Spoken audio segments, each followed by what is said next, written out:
word, man? What's the word? For those who don't know, man, we tuned in right now to Carbon 12 Boxing Club with the one and only yours truly, man, Diego. You see what I'm saying?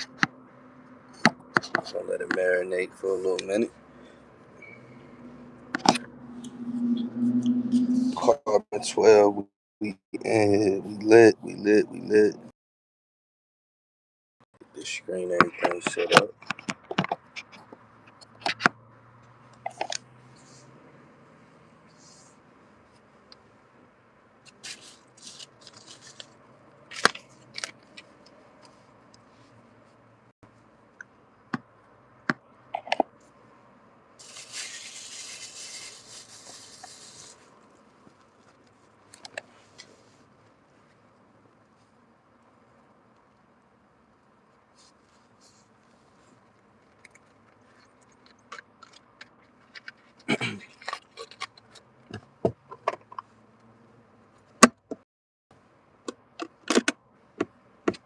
Ladies and gentlemen, boys and girls, for those who don't know, if you don't know, man, you tuned in with the one and only yours truly, man, the kid who did Carbon 12 Boxing Club, man.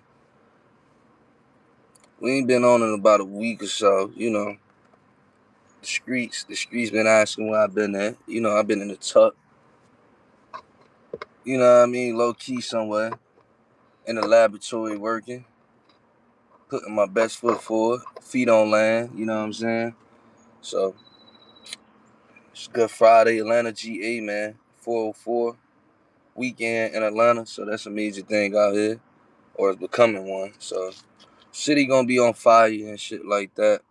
You know me, I'm in traffic right now, so I decided, you know what I'm saying, let me take this opportunity while it's still early. You know what I mean? Just trying to figure this algorithm out. Not really stressing on it, but you know, playing with the algorithm, you know.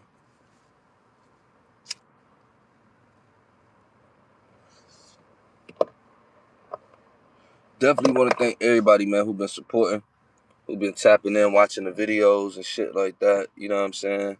Highlight reels. Always grateful for all the support that we get over here. You know what I'm saying? At Carbon 12 Boxing Club, man. You know what I'm saying? You can definitely hit the like button. They ain't gonna charge you. It's for free. You see what I'm saying? I promise they ain't gonna charge you. At least not to my knowledge. They ain't gonna charge you. So, but we definitely appreciate everybody who take their time out to come over here at Carbon 12 Boxing Club, man. There's a lot of people in the boxing community.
Good brothers, man.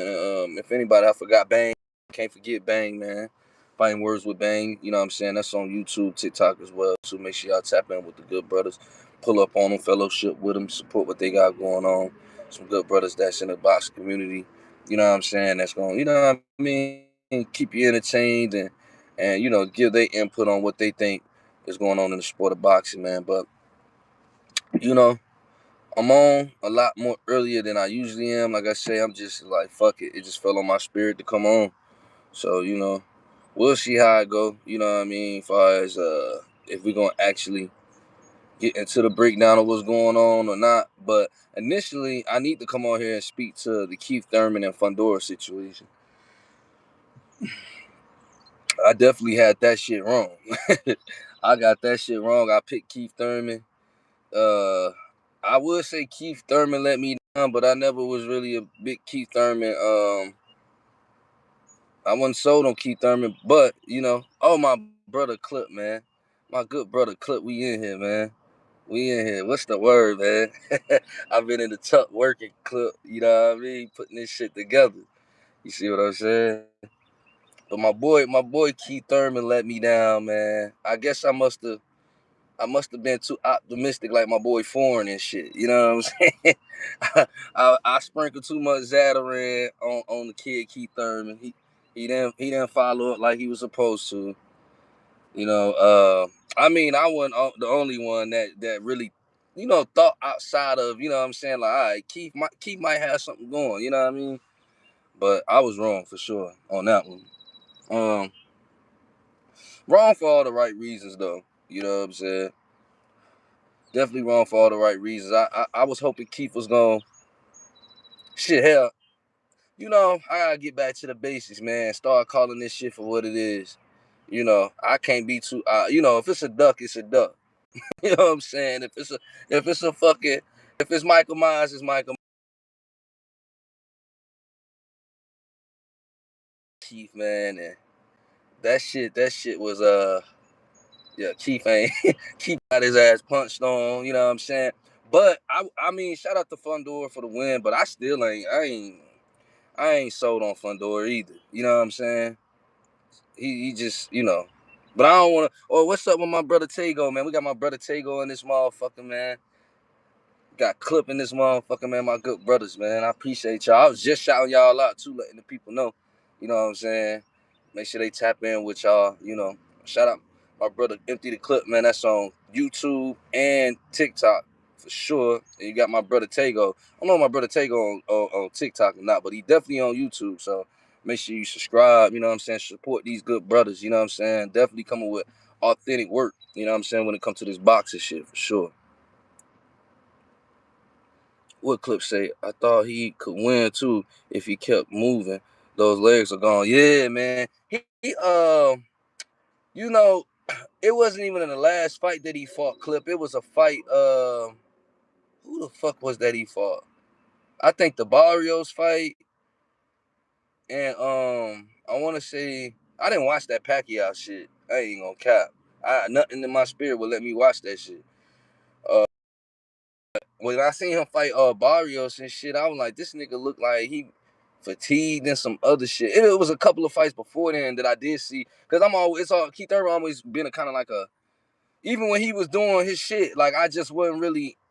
I'm like, this light skinned nigga, you know what I'm saying, with the Shawn Michaels ponytail and shit. I wasn't really sold on him. So, but I did notice that he was like the fatigue type thing. You know what I'm saying? That was something that stood out to me with him. You know what I mean? Before he even got to the layoff shit, and then when the layoff and all of that, I'm just like, damn. But it was just something, I don't know. I wanted, I always, when you get tired of motherfuckers saying, damn, Diego done came and fucked up the party again. He acting like he can't control. So, and I'm just saying that from far as with my opinions because I'm a tough critic, man. Like, I'm a tough critic when it comes to shit. Like, you can't just you just can't cook no food and push that shit in front of me and just tell me it's good and I'm gonna say it's good. Like, I'm just, but I ain't one of them niggas who just be going down a rabbit hole unnecessarily or just overdoing shit or overanalyzing shit either. You know what I'm saying? I be trying to be as fair as I can with my opinions. Shit, I ain't got no real reasons to be biased on nothing. Like, I'm not in the fucking ring. Shit, I ain't the one holding these belts up, nor am I getting paid to do it. And I wouldn't even take the money if I was getting paid to be biased towards a motherfucker. I've been respecting my whole life for just being who I am and just speaking my raw opinion, whether it's right or wrong. And I stand on it when it's right or wrong. You know what I'm saying? So I definitely want to start this live off by saying I was wrong for picking Keith Thurman. Now, I don't got to, because, I mean, shit, it wasn't far-fetched. People gave me a million and one reasons why not to pick Keith Thurman or rock with him, but shit, and typically, you know what I'm saying? Like I said, I got documentation video of me shitting on Keith Thurman some years ago. You know what I'm saying? When he was on that layoff and shit like that. But, I try to be as fair as I can. He a brother. You know what I mean? And I probably am going to be biased when it comes to brothers. You know what I'm saying? Especially if they're going against somebody else. But at the same time, it is. I could say I could be considered a little bit biased, but I mean, it is what it is. If Ben Rodriguez fighting a black pro fighter and he better than a nigga, it just is what it is. Shit, I'm gonna always try to be as authentic. So I really felt like, from my perspective, I was given a authentic, perception of Keith Thurman and what he would look like when he came back. But like people spoke up to, I'm gonna give Bang his credit too. Bang was definitely, for the most part, from what I heard from him, spot on. You know what I'm saying? With his take on the Keith Thurman and Fundora shit. But I mean, Fundora, he got the victory, he won. But I wasn't impressed for real, for real. I mean, as far as the damage Keith took, you know, I'm not even gonna bash Keith on what he was talking about. You know what I mean? As far as like it being stopped early. I think Keith had a somewhat of a decent game plan. I think because most people was like, man, he was getting his ass whooped, which he did at a certain point, but it wasn't like he just was getting flushed out from the first round. Like, I don't think whatever his game plan, and then I kind of looked at his corner too. I'm like, who the fuck is these niggas in his corner? Like, he ain't had nobody, he ain't had not one nigga in his corner. He had a corner full of white motherfuckers. I'm like, man. So I don't know. These are little things, small details that stand out to me. But people don't like to make it a race thing. I don't give no fuck about that. I do. Shit, I do. Shit matter to me. You think I'm gonna go with the white man when I can have a Greg Hackett in my corner, or empty the clip in my corner, or a Tago or somebody like? I'd rather take my niggas who ain't coaches and put them in my corner if I let the white man let me go get punched on by a nigga that look like a Space Jam monster freak, as far as with his build and shit. You know what I mean? I'll get me a nigga that be at the barbecue. You know what I'm saying? With me and shit. I don't think Keith had the right motherfuckers in his corner for that type of comeback fight. I don't think Keith, like I said, with the mobility thing that the fatigue that I had seen previously before he even got to this point, I don't think. I think he might have focused on throwing that over right hand hook too much. He should have really been working on mobility, like you said, Clip. You know what I'm saying? Being able to get around, be agile, and shit like that. And because I felt like he did have somewhat of a game plan. Like I was really rooting for Keith, bro. And like I said, I done been a tough critic on Keith, but I was really rooting for him. For sure, for sure, Tego, for real. Shout out to Derek, man. Shout out to everybody here. We got 5 people, man. Definitely hit the like button, man. Support your boy, man. Shit, we in the afternoon. It's brunch time somewhere. You know what I mean? I decided to come on randomly, We're gonna get into this Boots and Xander shit in a minute, cause I ain't after I do this shit, if it ain't on one of my bros in particular, Clip or maybe Tago, I ain't gotta do it on Greg or nobody shit, cause shit, they got enough people speaking on they shit, but so my opinion ain't gotta be put out there on there, but I really don't want to talk about this shit after this. After I say what I gotta say about it, you know what I'm saying? Unless I'm on, like I said, one of my brothers' platforms. Other than that, man, I ain't trying to convince nothing. I'm still gonna keep putting my opinions out there, cause shit, I don't be too wrong on too many of them. But uh, I'm really just at a place right now where I really want to sit back, cause now we finna get some shit. Now we could get in I don't want to say fan mode, but like consumer. You know what I'm saying? We are consumers of the sport of boxing, and this is something that I actually want to see. Surprised by it that it took place as soon as it did. Shout out my brother Clip. He definitely he keep me in tune, lace me up with certain shit. Shout out my brother 2 Cents too, man. You know what I mean? They'll lace me up. Shout out to Trav, man. We got my brother Trav, man. That boy Travie in this motherfucker, man. But yeah, shout out to the good brothers, you know what I'm saying? And I was telling Clip, man, I was like, man, I don't think this shit gonna happen. Not this soon. I thought it was gonna be probably where Boots was gonna have to fight somebody else. They was gonna give uh, Xander another opponent, and then I really thought both of them would have another opponent, and then they'll come together and make it a match. But to see that shit after this unification that Xander had with Abbas Baru, and shit, now we here. You know what I'm saying? Xander Zayas versus Jaron Ennis. What they saying? June the 27th, if I'm not mistaken. So, Madison Square Garden. I think Clip said it was gonna be at Madison Square, or well, he named a couple of places for sure. I said Puerto Rico. I still think Puerto Rico would have been decent. Shit. Abbas Baru went out that motherfucker. And the reason why I say that though, because even though it make more sense to have it here, I get it. We niggas want to see this shit. They want to be able to travel to it and go. But I think I don't think it would. I think it would actually did pretty good as far as legacy wise. It just notoriety and just a different look. You know what I'm saying? I think it would have been a good thing for Boots to be able to go travel, beat this motherfucker up in his own his home country. You know what I'm saying? Lay the smack down, the walk down, however you may. You know what I mean? I think it would have been a good look media wise. Um, and something different in a new era of boxing. You know what I'm saying? As far as currently, I think it would have been kind of like how Devin did when he went over there and fought Cambosis in Australia. You know what I'm saying? That was a good look for Devin to me at that particular time in his career. You know, but nevertheless, we got it here in America. You know what I'm saying? Shit. In I should say Puerto Rico. Shit, baby Puerto Rico. I guess you would say New York. You know what I'm saying? So, shout out to New York, man. They definitely gonna be in for one to see. I definitely want to make it. I'm spending overtime in the trap because I'm damn near thinking about going up that motherfucker. If I could price these tickets and see what they hitting for, man. You know what I mean? I wanted to catch. I was hoping he was gonna have another fight in Philly before. You know what I mean? He started elevating to getting these type of fights like Madison Square or Las Vegas and shit like that. But I mean, shit.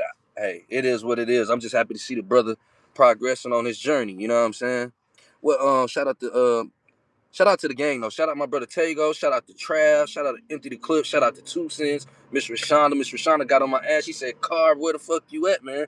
I told her, I'm like, I'm working, man. Trust me, I'm working, man. If you ever see me falling back, I'm in the laboratory. I'm working. I'm coming up with some different concepts on how I just want to present.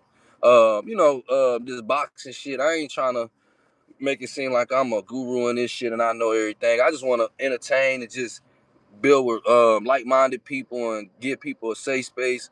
Some furniture might get moved in this motherfucking here and there. I'm working my way to the StreamYard shit. I'm working on my setup at the crib. So, you know what I mean? I'm just, you know what I mean? And just really just pushing this content out, you know what I'm saying? A little bit more. So it's all in due time, man. What Derek say though? Derek say Xander don't like pressure and he can't fight on the inside. He will just clinch and he fades late. Boots probably stop him late. Shout out to Derek, man. I appreciate you for pulling up too, brother. For sure, for sure. I can see that. I can see that. Anything with Boots winning, I'm willing to hit. I'm gonna tell you. I'm gonna tell you that straight off the top.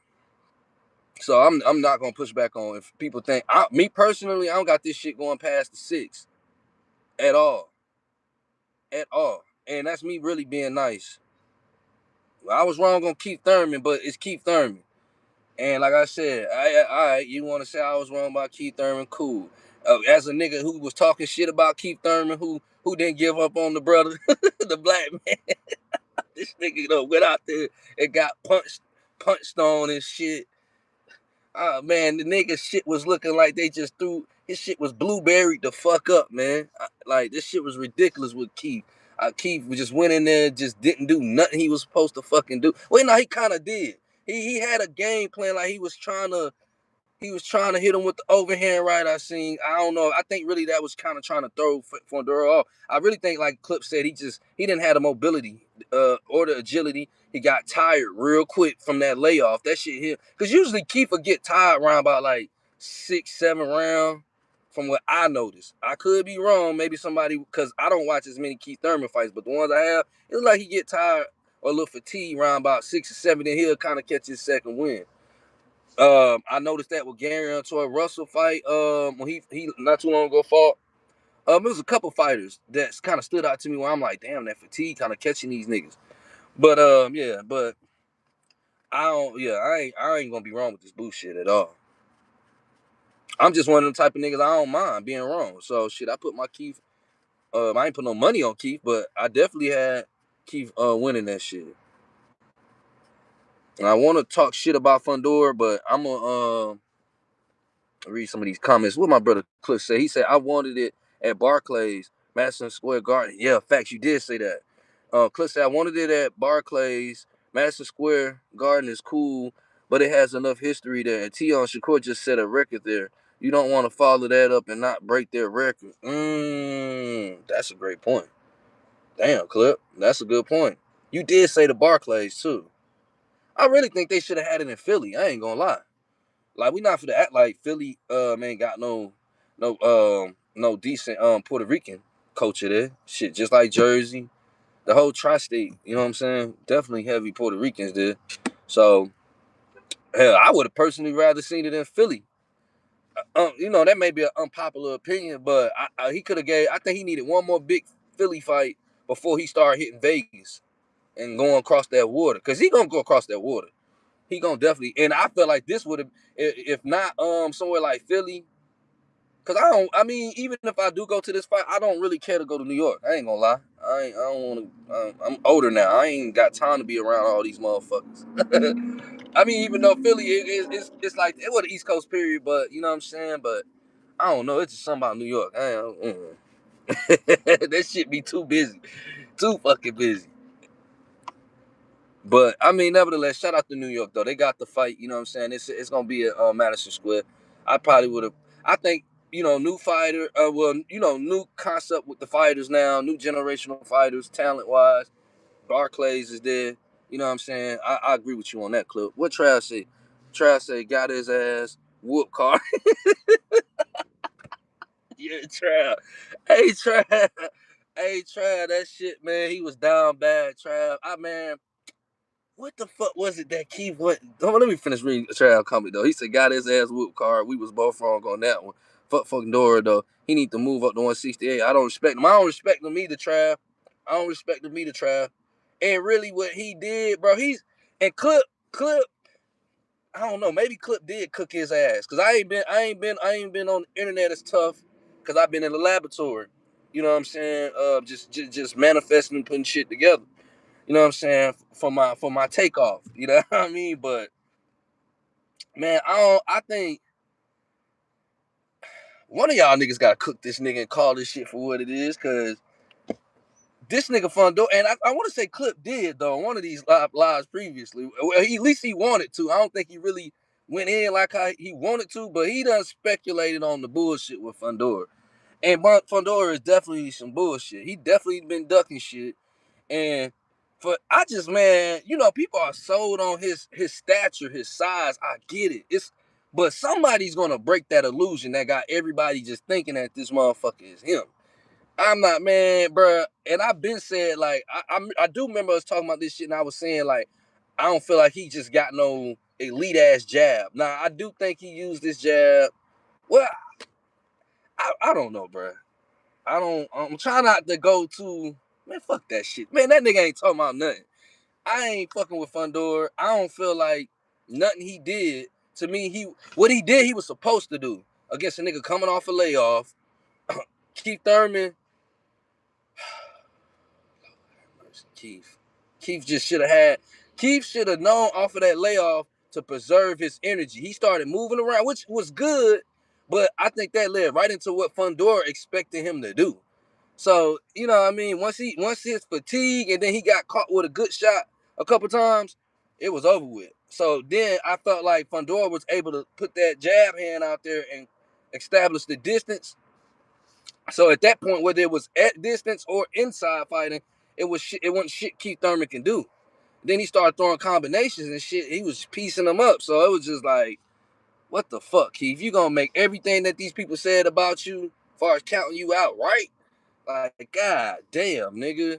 You know what I'm saying? So bruh, some bullshit. Fundora some bullshit. He definitely should go up, in my opinion, like how you said. If he know better, he would. He frail as fuck. Even though I feel like he has somewhat grown into his body compared to a couple years ago where he was just out that bitch looking like stick man. But that nigga, bro, he's still frail as fuck. To me, a nigga, I don't even want to jump the gun. Cause I don't even think Boots probably gonna get to fight him. Well, who else in the division? I wouldn't mind seeing Dalton Smith knock his ass out. The way Dalton Smith put that shit on Matias, shit. Somebody, but if not, then yeah, Boots gonna. But I don't even think that's gonna be a fair fight for real, for real. I don't think Fundora and Boots would be a fair fight. And I'm talking about for Fundora, I don't think it'd be fair. Yeah, Trash say he can skip 160. Clip say, nah, Boots B-side this time and he a monster. You don't put a rumble like this at his crib. Yeah, I can see that too. I'm just really talking on some fantasy shit as far as like seeing it at Philly. You know what I'm saying? But yeah, I see him being the B-side. But I would speculate that too, but that I would have to speculate that based off of me going over Xander Zayas' record. I mean, far as on the surface level and consumption when it comes to boxing, yeah, they're gonna always favor the Latino. I mean, unless you Floyd Mayweather, or somebody like Tank, or maybe well, I can't even say Shakur for real, cause shit, when Shakur B-side against T.O., if so, then that proves my point. They gonna, you know what I'm saying? So it's the politics and all that shit. But equating what you saying, yeah, I could agree with that. But me personally, shit, I would have loved to seen that. If I was a promoter and I had the money to back that shit, the proper money, I would have threw it in Philly. Shit, I'd have threw the fight in Philly. Shit, it is what it is. Make Philly a staple. I feel like that about. I'm probably saying that because I feel like that about Atlanta. Shit, Atlanta ain't been lit with boxing since fucking Holyfield. For real. So, I mean, granted, we get entertainers come from their cities and fight out here, but I'm saying for as far as somebody like that's from here. So I like to see them hometown fighters build build a relationship and a rapport with their city on a mainstream level. Even though I get it. You know what I mean? Niggas gonna go to Vegas and go to these other places. That's the main places to do it. But I don't know. I just feel like we're in a new era. It's a shift going on. People need to do different shit. You know what I'm saying? But that's just me on some fantasy shit though. So I could definitely be tripping on that. Tago said everybody getting stepped on at 154 in my opinion. I think he stopped everybody in his 54 run, all bias aside, boost levels above all these niggas. To be honest, you saying everything 100%. I agree with you, Tago. I don't got no pushback on that. I'm glad to know that I ain't the only one thinking like that. For real. And I'm not, and that's why I say after I break this shit down, walk this shit down, the only places I'm gonna speak on this shit about, if it ain't Clip, Empty the Clip, or Tago, uh, Greg don't need me to speak on his shit for real, for real. You know what I'm saying? I like to go on Greg's shit and just catch the bleachers. I don't be really trying to get in the mix. You know, I come and support my brothers. I'd rather send the money and, support the brother through the chat or just, be in the chat, keeping the chat going. You know what I'm saying? It'd be too many motherfuckers with opinions. Crazy ass opinions. You know what I'm saying? Well, we can't even really get no you know what I'm saying? I don't know. But other than that, I'm not going back and forth with no niggas on this shit. Not with Boots. Now Keith Thurman and these other motherfuckers, yeah, I'm not going back and forth about Boots. I know what the fuck I see. I rolled the dice with Keith Thurman. And I'm always do that with the brothers, you know what I'm saying? For the most part. Unless I just know they some bullshit. Even when I know they some bullshit, I'm you know what I mean, I ain't gonna try to be disingenuous, is what I'm saying. I'm gonna try to consider all the factors. But if your ass ain't it, you just ain't it. You know? Clip say the thing is that shows Boots don't give a fuck about the ace side shit. He just want to rumble, unlike a lot of these niggas. You see how Haney talking about Rolly? What Haney saying about Rolly? The thing, and you absolutely right, Clip. I did catch a video where Boots was talking to Mill. Shout out to YSM, my boy Mill. He was saying he don't even watch, which I already knew this shit. I done said this shit. I think it was on Clip Live. Saying Shakur student. You got niggas like Shakur, Boots, and I think I was probably, or I was talking about Tank. I might have been talking shit about Tank, but I was saying it on Tank not really being a student, and not to tear Tank down, but to say like, damn, if Tank probably was a little bit more of a student and not so getting caught up in the bullshit, whether it's true or not, or what's going on. You know what I'm saying? Like just really being in that lab and putting his best foot forward, it'll benefit him down the road.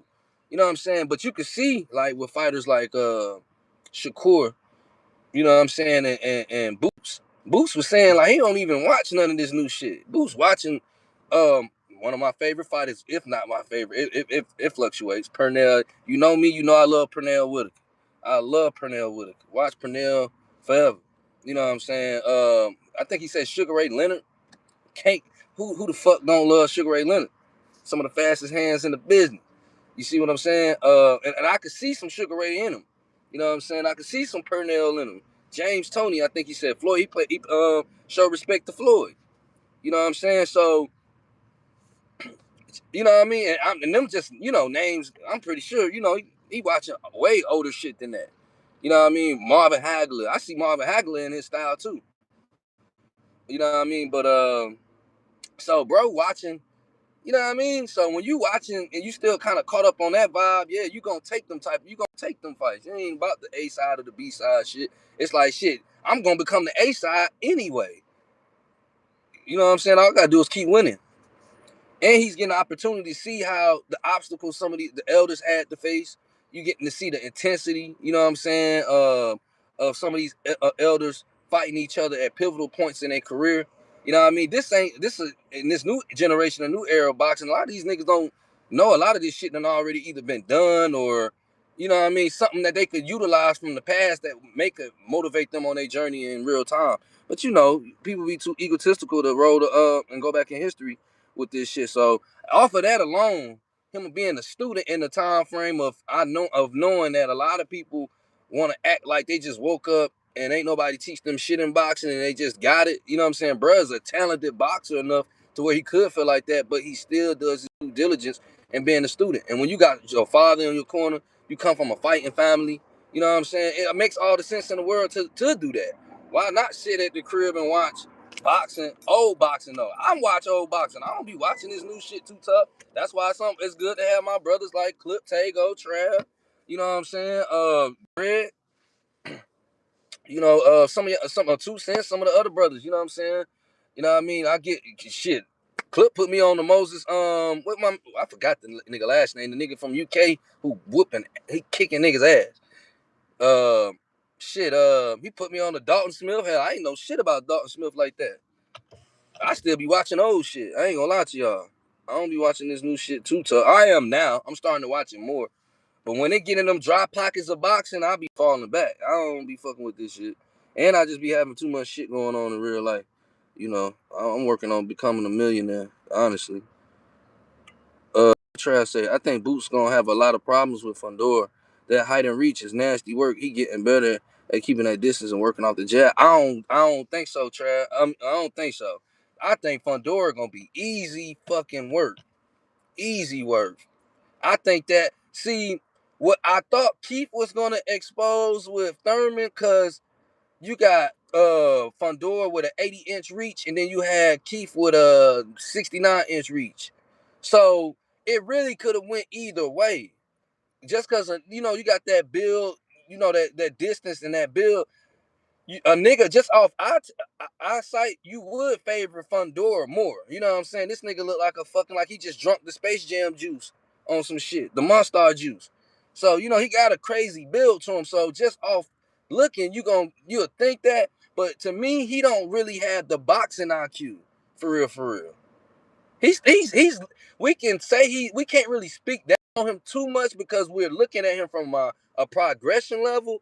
But if we just really talking about elite shit, I don't really see him doing elite shit in the ring. Now, mind you, I watch older fighters. In basketball, they'll say Jordan played plumbers. You can't really say that in boxing for real, because this nigga's getting knocked out. So they can't really try to spin that narrative. So when I'm looking at Fundora with a build like he got, and then I look at other motherfuckers, he way taller than Tommy Hearns was and shit like that. But when I look at how but they kind of still got that type of, like Tommy Hearns had that type of build, like shit, Brett Long. You know what I'm saying? So, but when I look at what Tommy Hearns did outside, you know what I'm saying, with his build and his IQ, I just don't see. And not comparing Fundora to Tommy Hearns. I'm just saying the build, taller fighters. You know what I'm saying? Don't get me wrong, Fundora is decent. I think he has improved his inside fighting game. Really didn't get to see it through Keith Thurman, but his last previous fights. But we seen him get exposed by Brian Mendoza. You know what I'm saying? So who the fuck is Brian Mendoza? Not to discredit Brian Mendoza, but who the fuck is he? When I read this rap sheet, with Boots, and I'm gonna read Xander's rap sheet. You know what I'm saying? We're gonna do the walk down, but Fundora ain't really fought nobody for real, in my personal opinion. And that would be including Brian Mendoza. Not taking away Brian Mendoza's work. I'm just giving my opinion where I'm like, all right, this nigga, man, Boots probably fucking around, get him out of there quick, because Boots is gonna be able to have the IQ. He's gonna engage with him however he wanted, whatever he on, he gonna do better than him. I don't see nothing Fundora do better than Boots. And I don't think Fundora has fought any competition to the level of Boots as far as when we talking about athleticism. We thought Keith was gonna expose that, but Keith was every bit of what everybody called him out to be. He was older, coming off the layoff, didn't have the proper tools, man. Unfortunately, I hate that shit. What clip say? I'm going live tonight talking about Boots and Xander and some other shit. I'm gonna pull up. You know I'm pulling up. Clip. I've been waiting for you to say you was gonna go live. That's why I broke out and said fuck it. Oh, we got YSM in this motherfucker. Shout out to Mill, man. Shout out my brother Mill, man. I appreciate that. That's major, man. Hey, let me tell you too, Mill, if you still in here, bro. I appreciate you, brother, because I be wanting to tell you, but we be on other people panels and shit like that, so I don't be trying to, motherfuckers be with the weird shit. But I just want to say, brother, to you, man, keep doing what you doing, bro. Like, on some real shit, you know what I'm saying? Like, I probably wouldn't have met Greg, Clip, Tago, 2 Cents, Trav, um, Bang, none of these brothers, man. I got into the YouTube world of boxing. I was just watching film and shit like that. I always been watching boxing though. But as far as YouTube, you know what I'm saying? Like, I didn't even know it was a community on this motherfucker. You know what I'm saying? Like, of people that, deal with each other. You know what I'm saying? So when I seen Greg, I'm like, damn, this nigga, he talked like one of the niggas round the way type shit. So, and then just seeing, and even before Greg, like just seeing you interview certain people that was on the come up, and just seeing your transition, bro. So I just gotta thank you, bro, because I've been able to maneuver and not come in contact with a lot of the fuckery that a lot of other people have been able, will have had come in contact with on this boxing community shit on YouTube. You know what I'm saying? I've been able to brush elbows with some good brothers, genuinely too. You know what I'm saying? So I just gotta give you your flowers on that shit too, Mill. I don't know if you still in here or not, cause I'm seeing your comment a little later, but I just gotta give you your flowers on that shit, bro. For real, for real. And I'm appreciative of all the brothers, cause y'all motivate me to do this shit, man. So shout out to YSM, man. If you ain't following YSM, definitely make sure you subscribing and supporting a good brother, man. Shout out to Mill. Shout out to Greg, GHB TV, Empty the Clip, Tago, Fighting Words with Bang, Dean by Any Means. Who else am I forgetting? If I am forgetting anybody, it ain't nothing. It's all love. Pull up on me, correct me. I don't mind being corrected at all. You know what I'm saying? Let me see. But I'm there, Clip. I'm there, man. Just let me know. Tago say key verse now here too. Just got announced. Ooh, shit. Who y'all liking that? But Mill has said Keith not comfortable on the inside. Yeah, I think Keith should have I think Keith should have.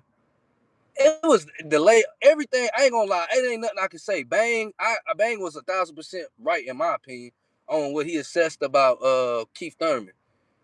You know, I got a video on TikTok, years ago. I'm like, Keith some bullshit. I'm talking about I'm going crazy on Keith. But, talking abroad to different brothers and getting their different perspectives and shit. And like I say, man, when it comes to Mexican culture and all these other Latino cultures, as far as in the sport of boxing, they support their fighters no matter what. So shit, I'm just a pro black nigga. But I ain't gonna be too biased either. If like I said, if you come up against some Migo, that's that motherfucker. I'm gonna just keep it real. But I just wanted to. I just thought Keith was gonna show me something, man. I really wanted Keith to show me something, and everything y'all saying, bro, it ain't really nothing I could say. You know what I'm saying? Everything y'all saying, y'all spot on with it. Derek, shout out to Derek. He said if Fundora really had skills, he would still be at. He wouldn't still be at 154. So y'all saying he need to go up. Trav say he need to go up. Derek say he need to go up. Trav say he need to go to 168. We gonna do this walk down too on this boost.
This shit went to it crashed on me. I don't know what the fuck, man. What the hell YouTube got going on? My bad, y'all. My bad, y'all. This shit tripping. It might be my phone overheating too, man. It's hot in Atlanta, GA, man. It's hot as a motherfucker. And the sun ain't. I mean, it's a overcast out here. It's crazy. I gotta give me a new phone. So shout out my brother 2 Cents, man. Hey, I appreciate that, Mill. Hey, I even got to meet Greg off of that shit, man. You know, I met Greg when he fought Brian Norman Sr. Shit, you know what I'm saying? I had just got back from Puerto Rico. Crazy, right? And I ended up getting to meet Greg. That shit was all this shit is so surreal, cause it's like, damn, all this shit happened in like a year. But I had told myself in my head, I said, man, I gotta build with certain brothers. So, but it was just the ideal. I never thought this shit was gonna be actually into reality though. So for this shit to be partaking, and then you know what I'm saying, watching y'all brothers grow too. You know what I'm saying? Like this shit, it motivate me, man. So I'm doing something right. I'm around the right people. And I'm just grateful, bro, because like I said, I hear so many niggas be talking bullshit. Well, not really. Let me take that back. I'm capping. I don't hear a lot of niggas. I don't watch a lot of motherfuckers. I watch the same people for real. But and it be difficult for me to watch them too, because I be having shit going on in real life. So I try to support, pull up, and do what I can. But I just been blessed. Maybe it's the ancestors. I get moved around from the bullshit. I get to be put around the authentic people. You know what I'm saying? So who got shit going on and who got genuine intentions behind what they doing.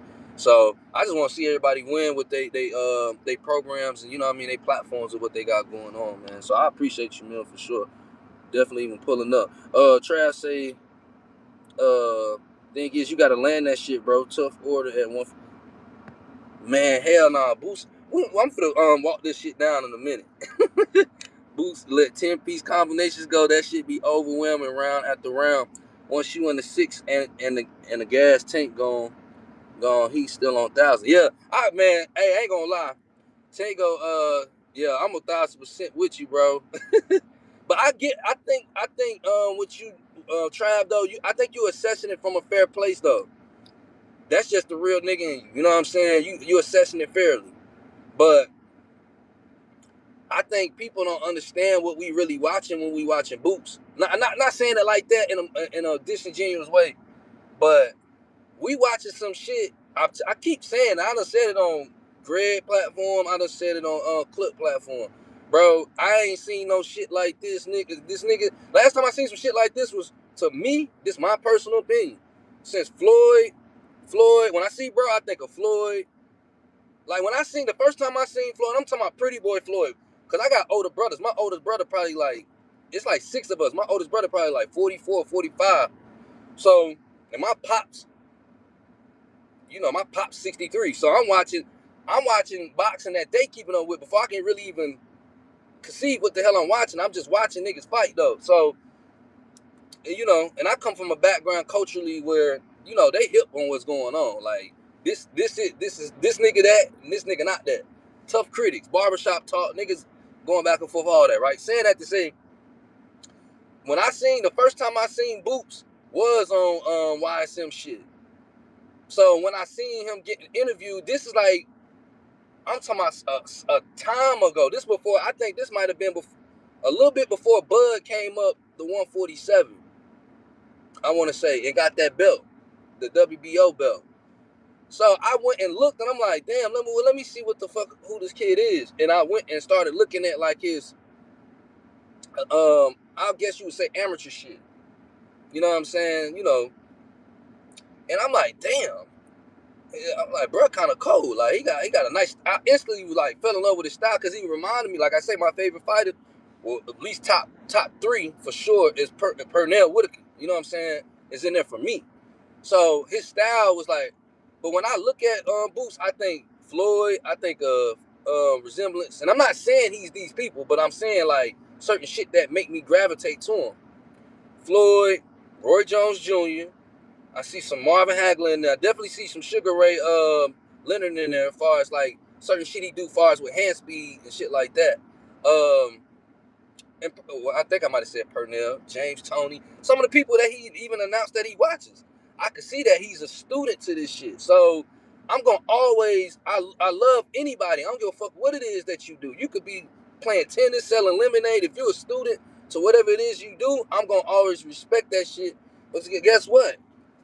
I'm doing student work. I'm in the laboratory. I'm writing this shit down. I ain't, man, look, I ain't just getting on this motherfucker. I'm talking right now, but I'm finna actually bring some of this shit out to match what I've seen through observation. For the first time the other night, I went and watched a Boots highlight reel. Not my own shit, but like damn near 25 minutes of Boots. Because when I started seeing him fight, I think I seen him fight Limping Nets. That's during COVID. When I seen him fight during COVID, he fought Limping Nets.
Let me read a couple of these comments real.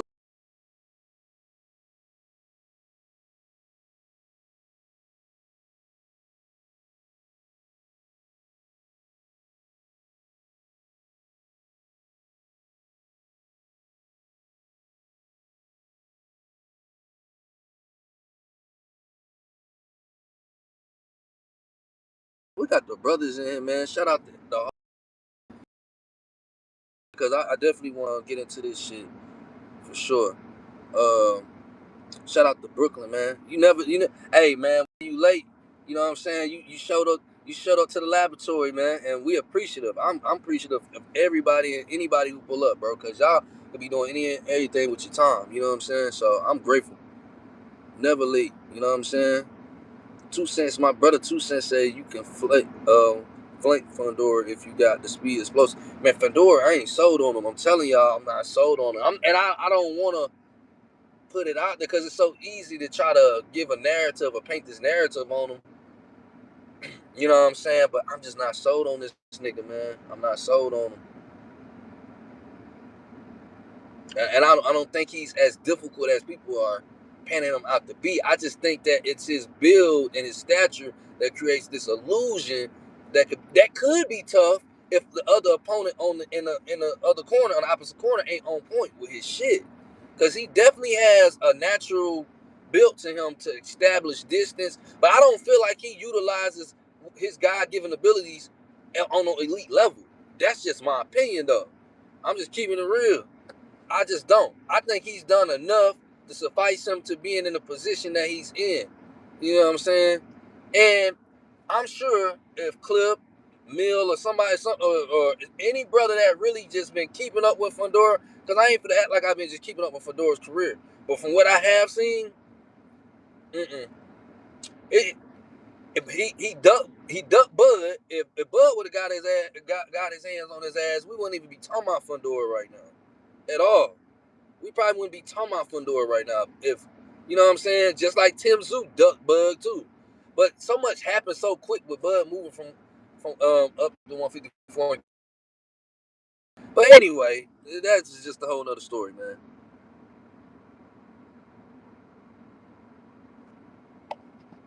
Oh, is it tripping? It might be. It might be. Hold on. Oh, I got my Wi-Fi button on, man. I don't know what the fuck. I thought that shit was off. Let me know if y'all can hear me.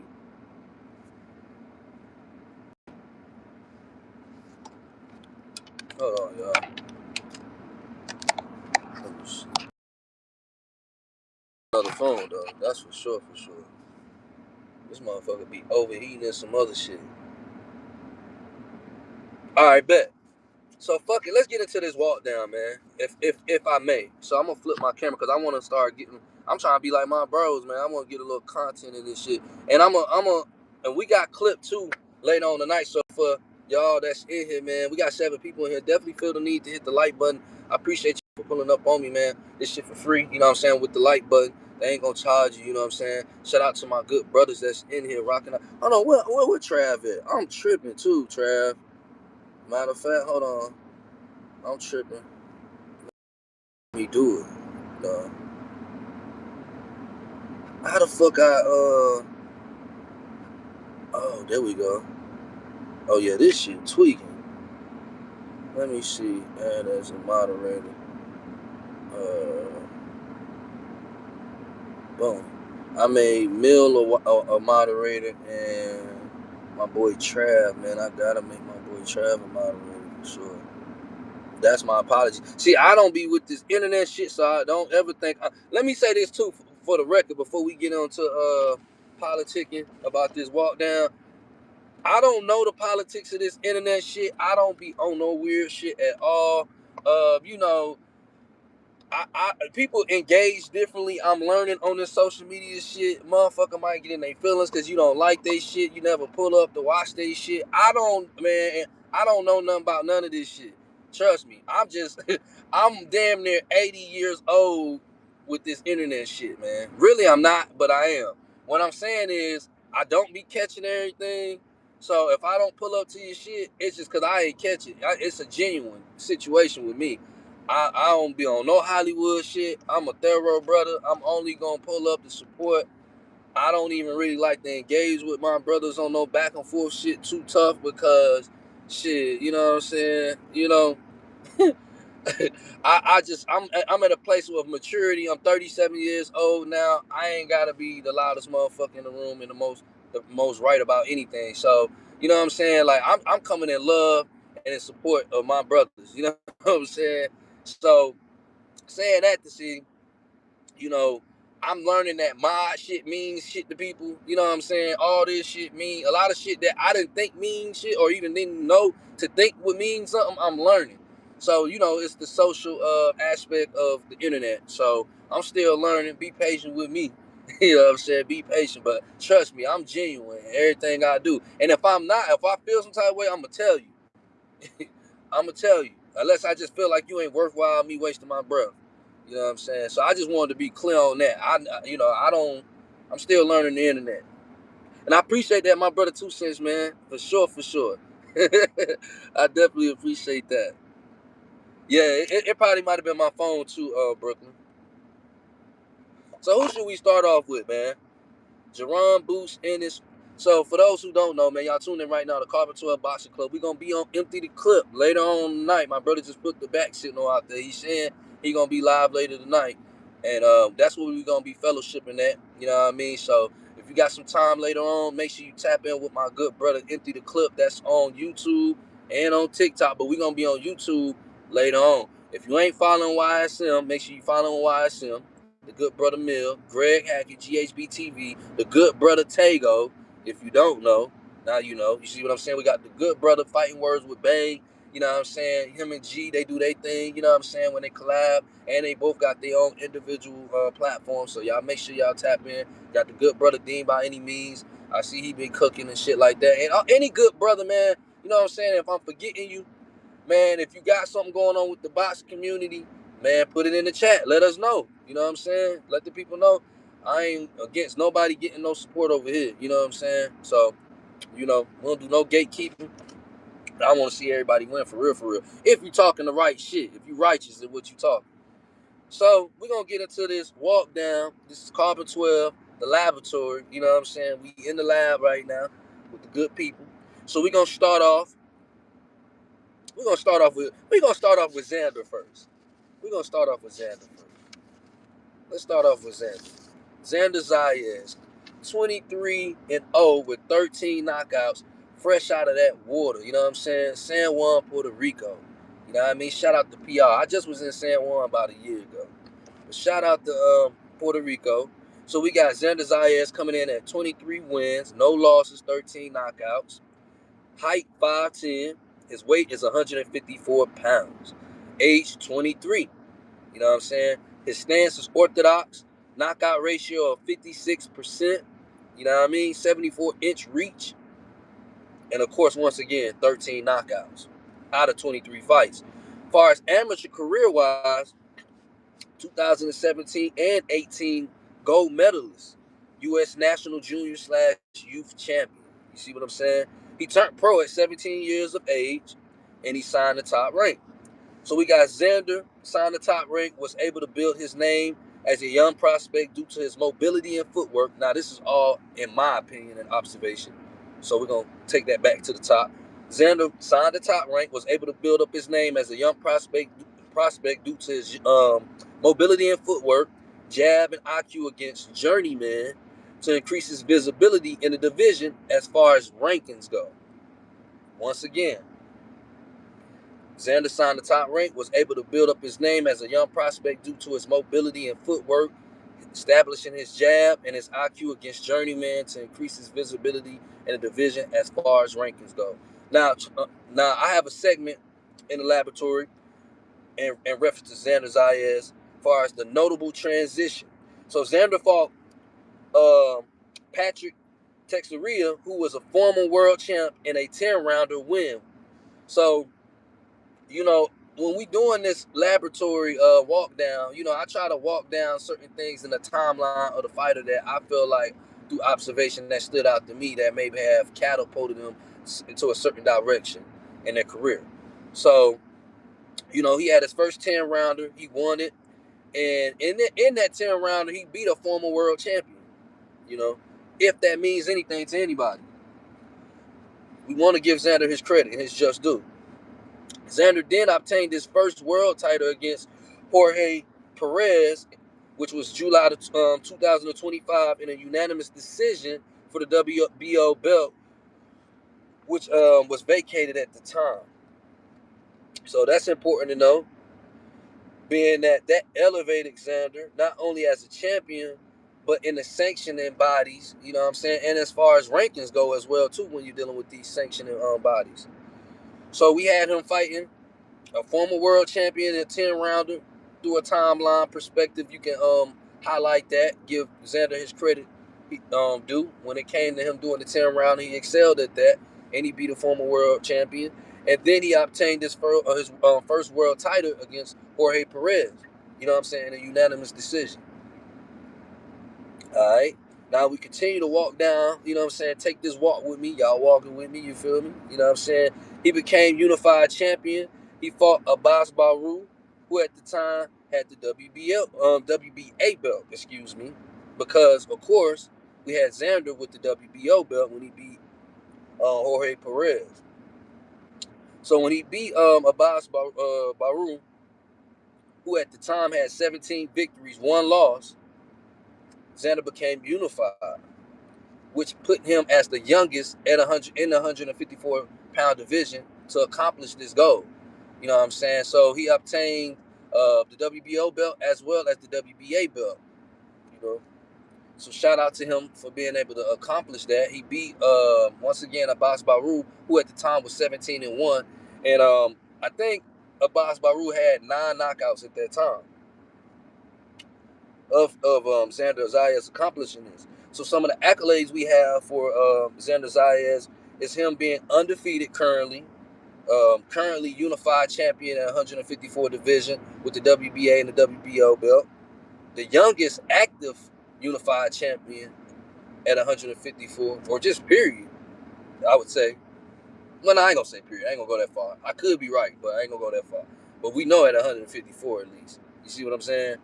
So that's that on his walk now. You know what I mean? His shit for me is gonna be a little bit more shorter, but I'll get into why that's gonna be shorter after we do Jaron Ennis, which is up next. So now, ladies and gentlemen, the man of the hour,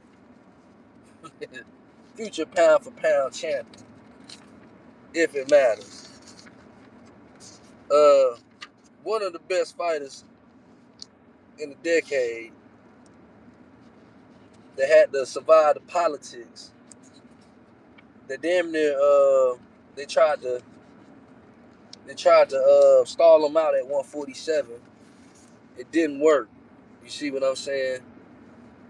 And now we here. We got Jaron Ennis, the walk down, carpet 12. You see what I'm saying? Height 5'10", reach 74 inches. Shares that in common with Xander as well. Weight classes entering into becoming pro, which would be welterweight, 147 pounds. He damn near was there for 10 years, close to a decade. We had super welterweight being 154 pounds, you know what I mean, which is where he's currently at right now. We got total fights 35-0. 31 wins by knockout. Knockout ratio 89%. One of the highest KO ratios amongst elite fighters. Not amongst fighters, but amongst elite fighters. So let me be clear on that. We also have amateur career-wise, 2014 U.S. National Golden Gloves. And then we have, which he obtained the silver.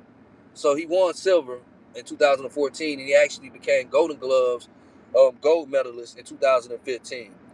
And I think Xander did it 2000 what? 17 and 18, I want to say. And I think he turned pro 2019. But anyway, this is about boots. So we got turned pro at 18 years of age, which was in 2016 in the welterweight division at 147 pounds with no pro rankings. So this meaning Jaron Ennis turned pro at 18 in the welterweight division that had names in that division at that particular time, but he wasn't ranked at all. So I think that's very important to know. I think a lot of people don't account for that and the transition and the journey that this brother has had to take and, you know, becoming who he is. You see what I'm saying? Of in today's time. So we have as a pro, first round was against Karen that everybody likes to bring up. He had 30 fights before going the distance, majority by decision. I mean by the stoppage. Excuse me. Let me read that again. 6 rounds against Karen, which was his first fight going past the 6. He had 30 fights before going the distance, majority by stoppage. Now, most people going to say, well, who did he fight? That's cool, too. His first step-up fight, in my opinion, was against Sergey Lipinets, which, if you know, that was during COVID time, you know what I'm saying? A beautiful fight. If you want to see somebody get their ass kicked, that's one that I would recommend to go see. Notable victories. Because they love to say he didn't fight anybody. And they may be nobody to people in today's time, but once upon a time when we roll the clock back, you can't just be a nobody and be ranked in a fucking division. It's like that shit. I'm not gonna say it ain't never happened, but it's rare cases of this shit. And I think that it's unfair to do that to any boxer for the most part when we know that it's like basketball. It's plenty niggas that dribble basketballs, but everybody don't make it to the fucking league. It's like damn near what, 400, 500 motherfuckers in the league, but you got a million motherfuckers dribbling the basketball. So I mean, to be one of them people in the sport of basketball that's pro, it means something. Whether you sit on the bench or not, it could potentially mean something. So anyway, shifting back to what we're talking about right now, notable victories. We have April 1st, 2021, 6-round stoppage Lipinets, who at the time was ranked number 3 by the IBF, ranked number 11 by the WBO, ranked number 5 by the WBC, and number 5 by the WBA. We had Boots coming in ranked by the IBF at number 9, WBO number 7, WBC number 12, and the Ring magazine number 8. Now this is important because once again he turned pro at 18, and when he turned pro he wasn't ranked at 147. So why am I saying this? We know life is a process, it's a journey. You have literally in boxing the term journeyman. So Lipinets was ranked in, let's see, 3 divisions, but not 3 divisions, excuse me, 3 sanctioning bodies higher than Boots when he fought Boots. Would make sense because this was supposed to be a step of, and I don't know if by this time Boots might have been already on maybe 11 round knockout streak or some shit, something crazy. But anyway, Lipinets was 16-1 when he fought Boots. Lipinets had a draw against Boots, which is important because Boots ended up fighting Castillo Clayton down the road.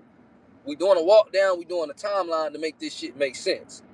So Lipinets was 16-1 when he fought Boots.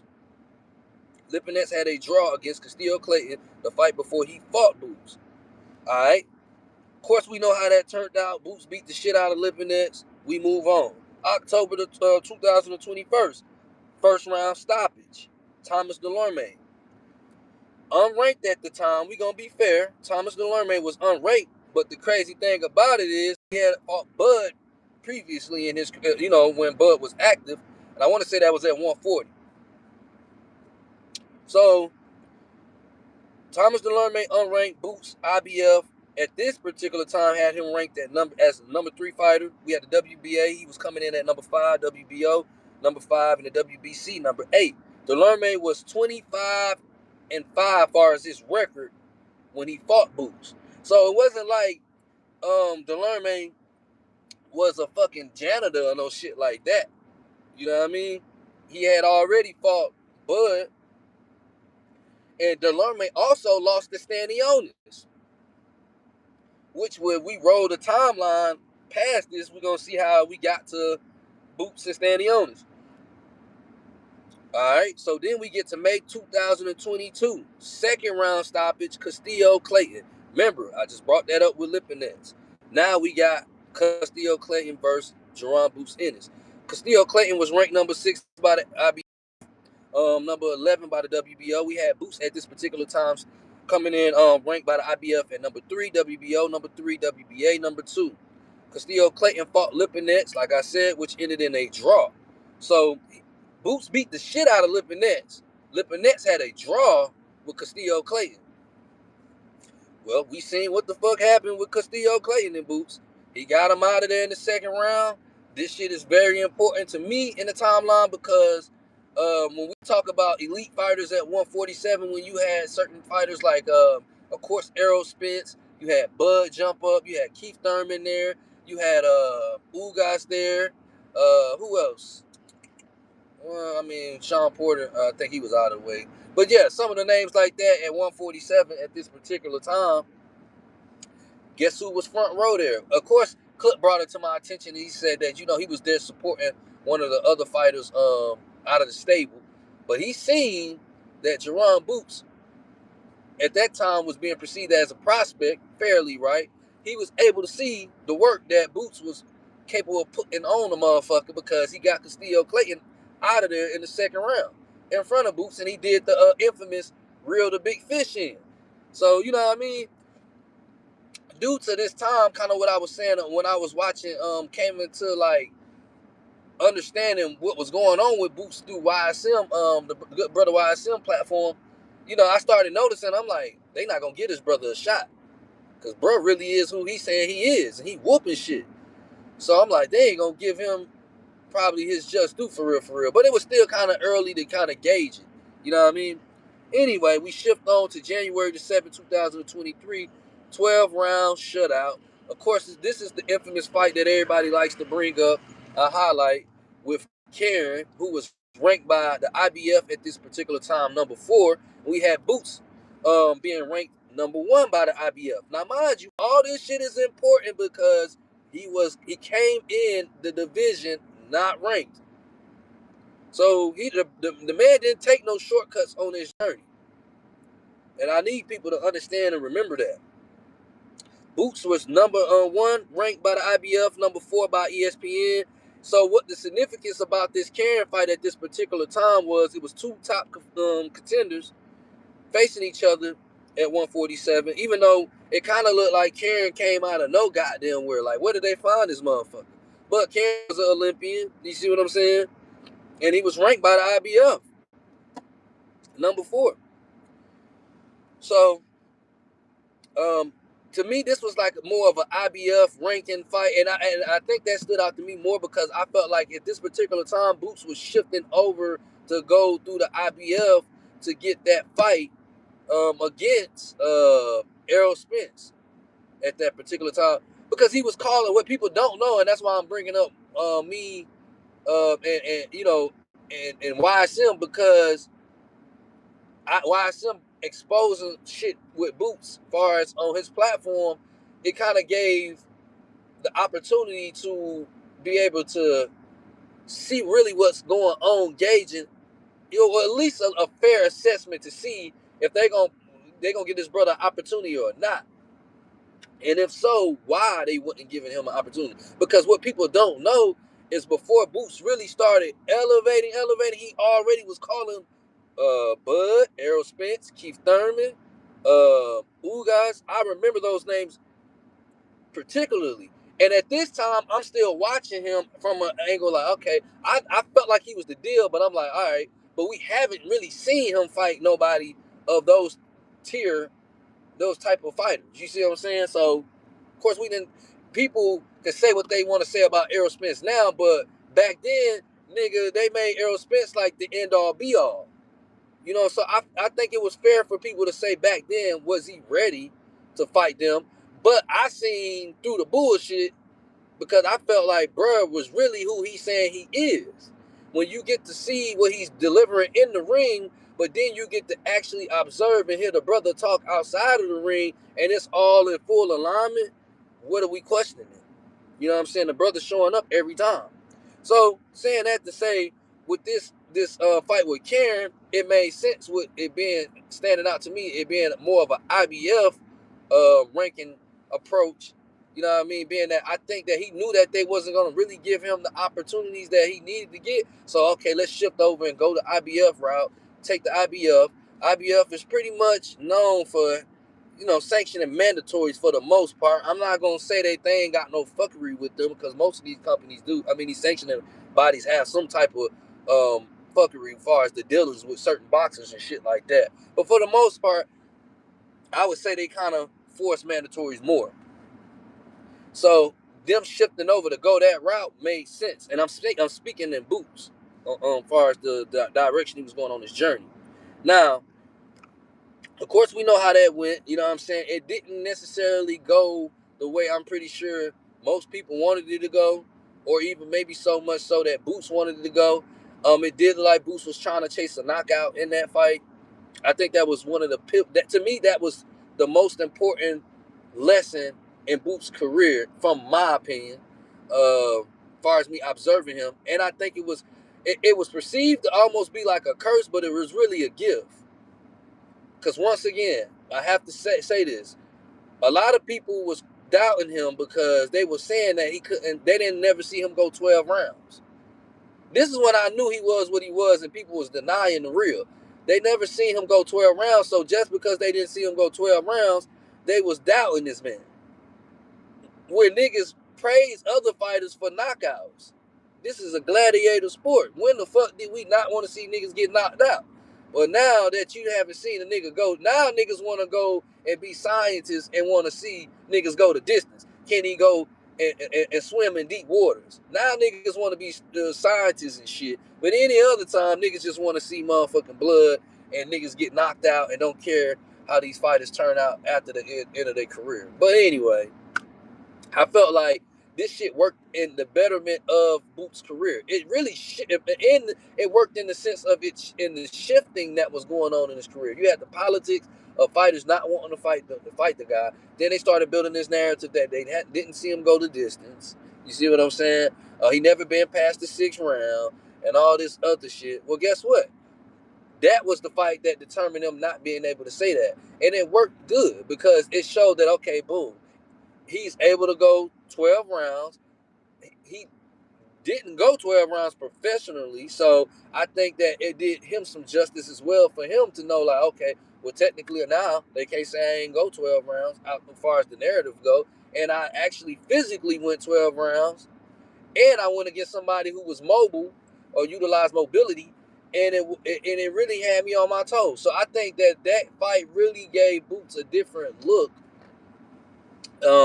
It wasn't the stationary bang out type of fight, which is tailor-made fights for Boots. So it gave him something that he needed to go back to the drawing board and work on, and him and Bozy, his team. Because I think he is so talented that people, if you just go off of him and his track record of beating people up, you can miscalculate some certain shit. All it takes to beat a great fighter, all it takes is another great fighter. So I think that put him in a position of not being able to get comfortable of where he was at and what he has done up until that point in the sport of boxing. But the beautiful thing about it is he still pitched the 12-round shutout. So even though he didn't get the knockout, he still pitched the 12-round shutout. It worked in his favor. I think he was on a tank card. You know what I'm saying? If he would have knocked, we probably would have a whole different outlook of today. It might maybe the process of the shit would have been a lot more faster. But shit, the divine creator has shit and the universe has shit go the way it's supposed to go. So, what I mean? He pitched the 12-round shutout. So they could no longer say that he can't go 12 rounds. They got the opportunity to still go 12 rounds. He did it. He shut out for 12 rounds. I mean, he did get the knockout. You know what I'm saying? They was speaking as if him knocking motherfuckers out was a bad thing. So I don't know, but I feel like this fight really shifted Boots' career into a direction of where we're at now. So then we got July 2023, a 10th round stoppage, which this would make his second fight going past the 6th round. And this was against Roman Villa, who was ranked number 2 by the IBF and number 10 by ESPN. Of course, we had Roman Villa beating the shit out of Rashidi Ellis. The talks when in the Karen fight was supposed to be Boots fighting potentially Rashidi Ellis because Rashidi Ellis was fighting Roman Villa on the same card as when Boots fought Karen, which I think this was on the tank card. Correct me if I'm wrong, y'all. I don't mind being corrected. My memory be kind of here and there, and I be getting geeked up and high. But I ain't high right now, and if my memory serves me correct, that's what it was. You know what I'm saying? And it didn't play out how Rashidi Ellis thought. Roman Villa ended up getting the opportunity, you know what I'm saying? Which I think he was well deserving of, you know what I'm saying? And shit, this is Boots' second fight going past the 6th round. It was a 10th round stoppage. Once again, Roman Villa was ranked number 4 by the IBF, number 10 by ESPN. We had Boots coming in, ranked number 4 by the ESPN. And at this time, Boots was the interim IBF champ. Let me see what Brooklyn said. Brooklyn said, wasn't Rashidi fighting Villa because he ducked Boots initially? Yeah, facts. Yeah, he definitely was supposed to have been. Yeah, he fought. He took the fight with Villa. You damn sure right on that. Brooklyn. He took the fight with. Yep. See, hey, look, I know I ain't tripping, and I damn sure ain't tripping. My brother, the evil. I ain't gonna say the evil genius. The Jada kiss of this boxing shit. You know what I'm saying? The guru. You know what I mean?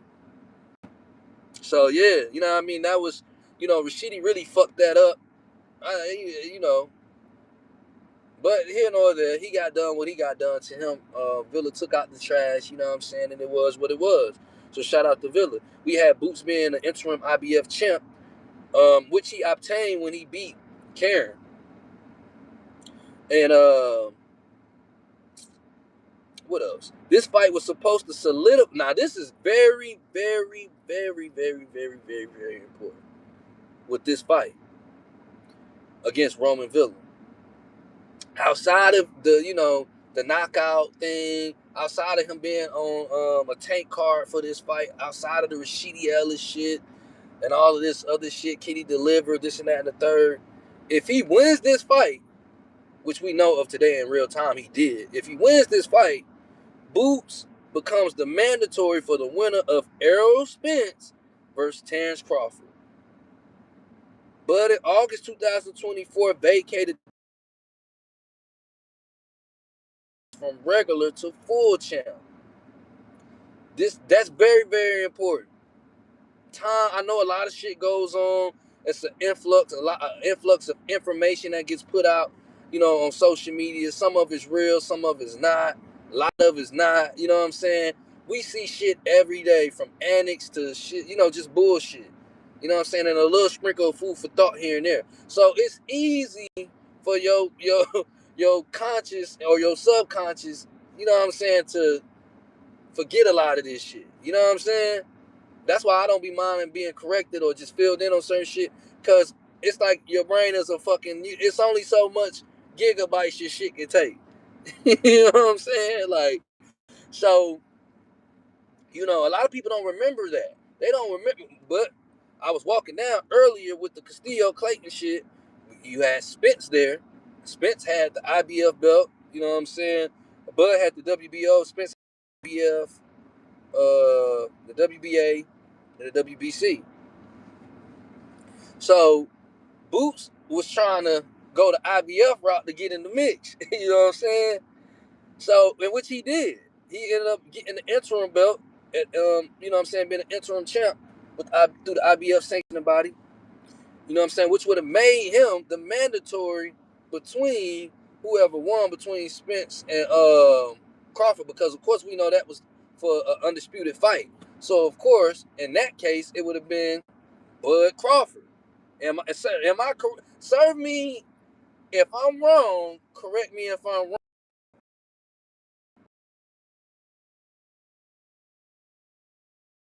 147 against Errol Spence, and he was supposed to be mandatory. Whether it would have been Errol or Bud, which we know Bud won it, that would have made him have to fight Boots at 147, if I'm correct, as a mandatory fight. We know it didn't happen, but that's what was supposed to partake yourself, because we know Errol Spence wasn't in no goddamn condition, and he didn't win. He wasn't undisputed. It was Bud. Bud, of course, we know, ended up, I think they script.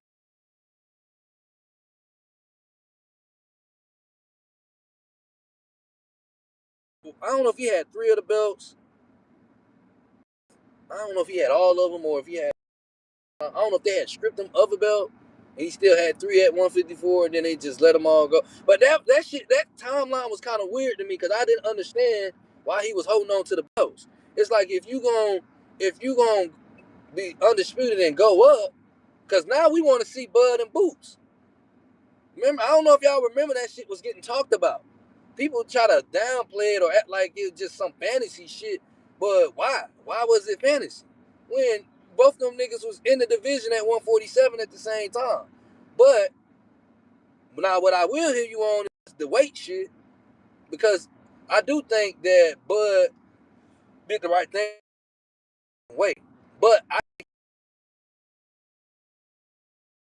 shit came to show and prove with Boots. Second fight with Karen is when I noticed issues with Boots in weight, which was November 2024. You had Karen being the IBF mandatory. Now, how the fuck does Karen get to be IBF mandatory again? Boots didn't want this fight.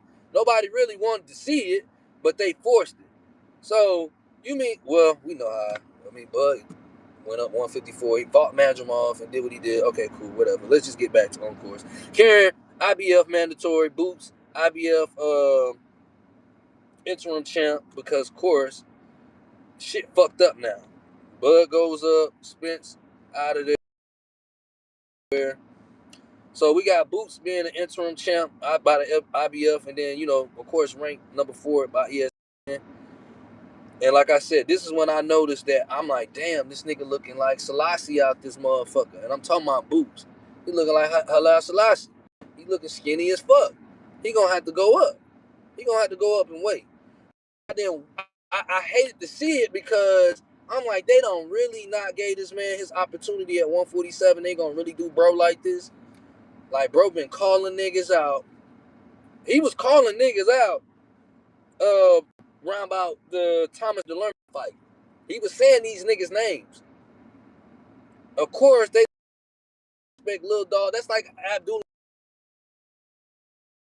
that nigga in my eyes. So he wouldn't want to fight a Keyshawn. We want the fighters to fight the best motherfuckers, right? If he feel like he could beat them, shit, let him try. What the fuck?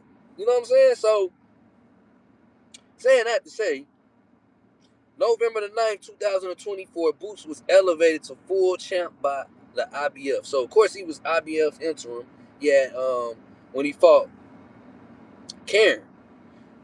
And this was a mandatory bout from the IBF. And by him winning it, which, he ended up winning and shit, he became full champ.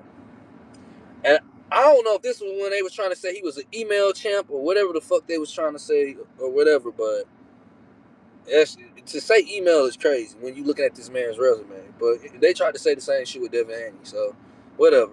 July of 2024, 5th round knockout versus David Avanesian. Now, people said they didn't want to see him fight Bud. They don't want to see Boots fight Bud. Who has he fought? He ain't fought nobody. Well, this is another fighter. This is 2 fighters that he has fought that Bud previously fought. First one, Thomas DeLerme, which he beat the shit out of. Got him out of there first round. I can't remember when Bud got him out of there, what round, but he beat him, got him out of there first round. Now, this is the second fighter that he has fought that Bud has fought also. And he got him out of there in the 5th round, technical knockout. And Bud got him out of there in the 6th round. And Bud didn't fight him. He fought him. I think he fought Avanesian before the Errol Spence shit, right? To keep him busy. That was on that BLK Prime shit, right? When they were saying he speculated the gloves had busted. I don't know if y'all remember that. Y'all remember they was trying to say Bud? They was trying to say some weird shit towards Bud because the gloves was busted. Let me just leave that shit alone. Y'all might not remember that. I might be tripping. I might have been high. I don't know. But, you know what I'm saying? This is the second person that Boots has fought at this time that Bud has fought. So there's common opponents. He got him out of there in the 5th round. At this time, to be fair, David Avanesian was not ranked. At least not by the IBF anyway. You know what I'm saying? Boots was IBF full champ. You had the WBC, he was ranked number 1. Ring, he was ranked number 2. Boots' first full title defense was at 147 and was supposed to be against Cody Crowley. Do y'all remember that? They act like they forget, y'all. Do y'all remember Cody Crowley? Where the fuck is he at? Cody Crowley got the fuck out the way, didn't it? He said, man, I love Kazam, and disappeared. And nobody seen Cody Crowley. Remember Cody Crowley? They were saying, oh, he can't fuck with Cody Crowley. Niggas was talking like Cody Crowley was Amanda Stanionis. Am I lying? I know y'all remember Cody Crowley. Where the fuck is he at? I ain't seen him. Anyway, he was supposed to defend his title against Cody Crowley, but of course, David Avanesian stepped in and replaced him. Boot stopped Avanesian and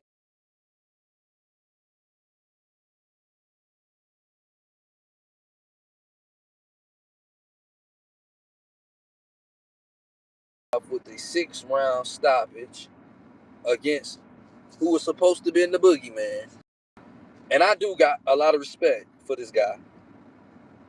But people had everything in the world, every excuse in the world of why Boots should be scared, why he wasn't going to be prepared, why he wasn't going to be ready for Stanionis.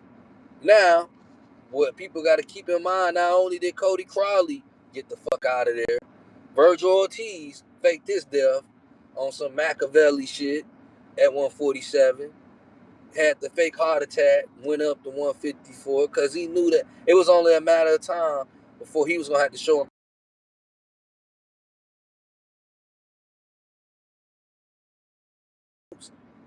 Because that would be disingenuous to Stanionis. He also ducked. He ducked Stanionis before he ducked Boots.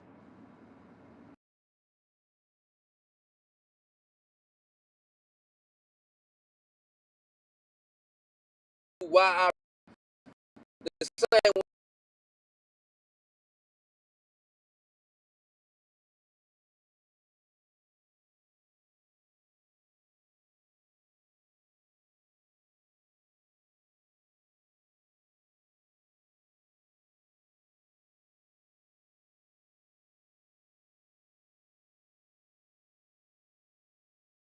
I don't hear nobody Cody Crowley no more.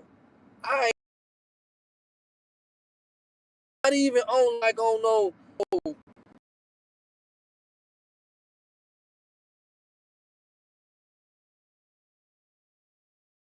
when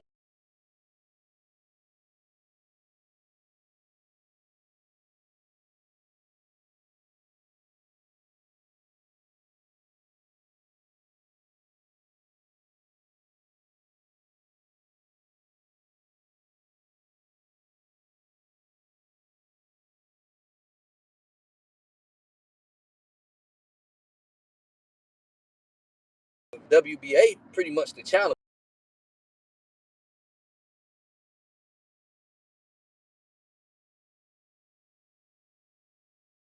of the IBF sanctioning body, and then you got Ring Magazine ranking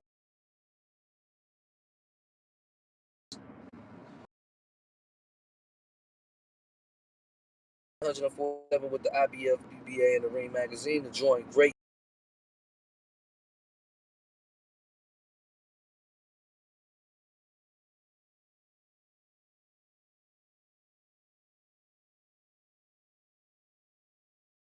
And Corey Spinks, Super Mayweather, pretty boy.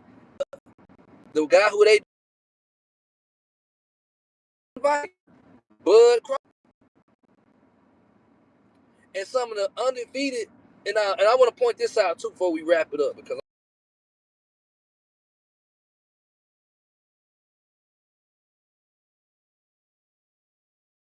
you look at Xander Zayas.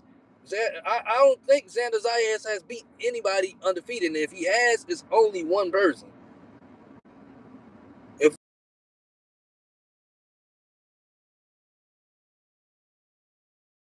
Boots at the time, 2018, he was 18-0. So we not for that. Like Boots ain't fought nobodies. He been fighting cans and nobodies. These are people that are ranked undefeated fighters, or ranked if they're sanctioning bodies. Castillo Clayton was 19-0.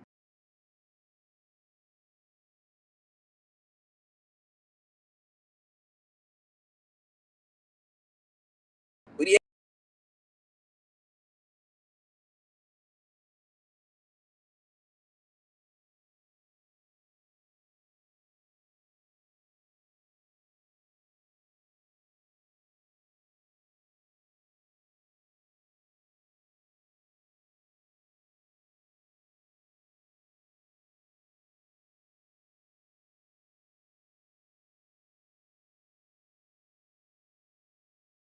Ring Magazine and the other belts that he had at 147 was taking all challenges. To what my brother Clip said earlier, not caring about the A side or B side shit. You know what I'm saying? These fighters don't want to put the work in. These niggas. If you notice, anytime these fighters want to fight Boots, they want more money.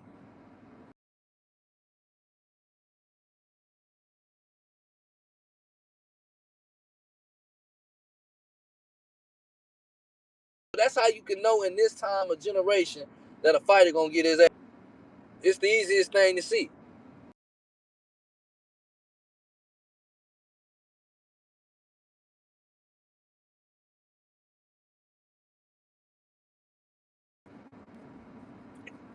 I don't see it going past the 6th round.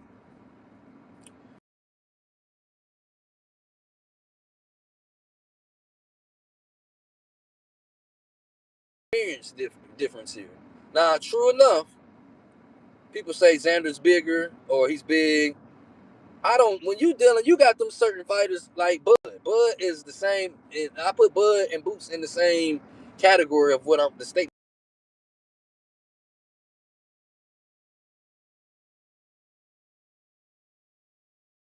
Boy, you got the boy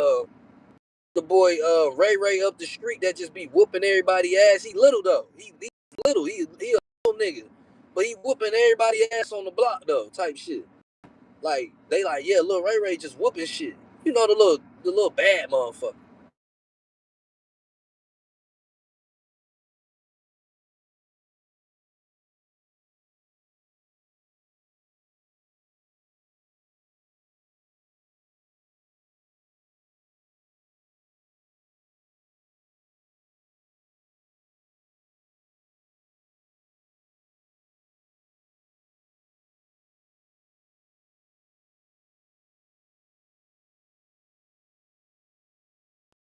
What the fuck?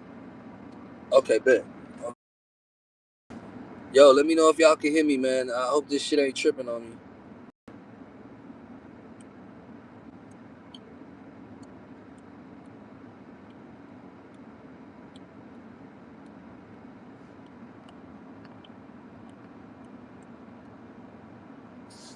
Yo, let me know if y'all can hear me. I hope so, man. I hope this shit ain't fuck up on me, dog.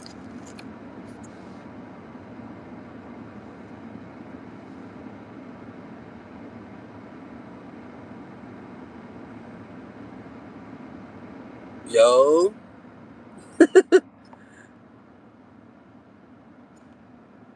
Did it fuck up, y'all? Damn, man.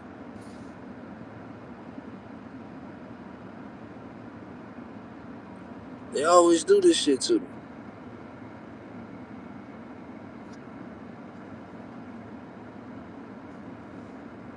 Let me see. Oh, shit. Yo, can y'all hear me? Can y'all hear me?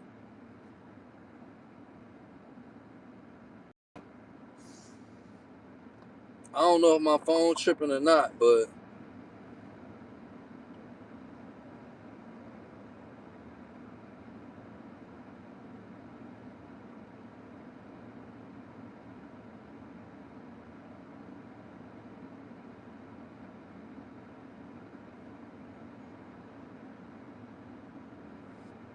damn, man.